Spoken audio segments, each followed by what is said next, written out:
কিছু মানে লেখছে তুমি মনে হয় চলে যাবা, এটা মনে হচ্ছে। ও আমি মনে হয় চলে যাব। চলে গেলে আপনি আইসেন। যে কমেন্টটা করছে আমি যদি চলে যাই তাহলে আপনি মানে সে আইসেন। আমি সুন্দর কিনা সেটাও জানি না, সবই আল্লাহ পাকের হাতে। তবে আমি আমার কাছে বেস্ট সব সময়।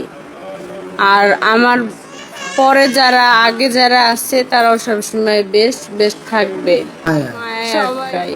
সবাই মায়া। হ্যাঁ, উনিও আমাকে এই কথাই বলছে যে তোমার উপর আমার অনেক মায়া হয়। উনিও মায়াতেই আটকেছে হয়তো। আলম হাসানের ৫ নাম্বার বউ মুক্তা শর্মিলা আগে যে বিয়ে করেছিল তাদের থেকে অনেক বেশি সুন্দরী। নিজেকে অনেক বেশি সুন্দরী দাবি করছেন আলম হাসানের ৫ নাম্বার বউ। বললেন, আমার দিক থেকে আমি সবসময় মনে করি আমি অনেক বেশি সুন্দর।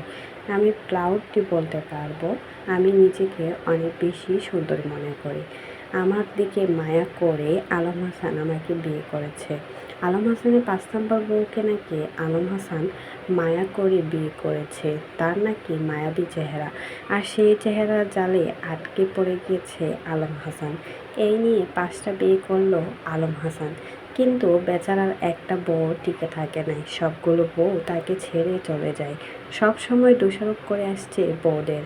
শর্মিলা নাকি পরকীয়া করত, সেই পরকীয়ার জন্য শর্মিলা চলে যায়।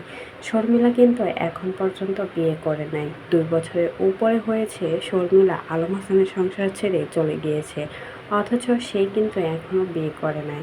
আর এদিকে মুক্তা বেচারিকে সবসময় দোষারোপ করে আসছে। মুক্তা নাকি অনেক বেশি খারাপ, পতিতালয় থেকে মুক্তাকে ধরে নিয়ে আসছিল। আর সেই মুক্তা এখন আলম হাসানকে ছেড়ে অনেক ভালো আছে।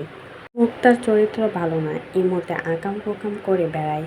তাই তো মুক্তাকে ডিভোর্স দিয়ে আলম হাসান এখন ৫ নাম্বার বিয়ে করেছেন, যে কিনা বিশ্ব সুন্দরী, যার সাথে কারোর তুলনা হয় না।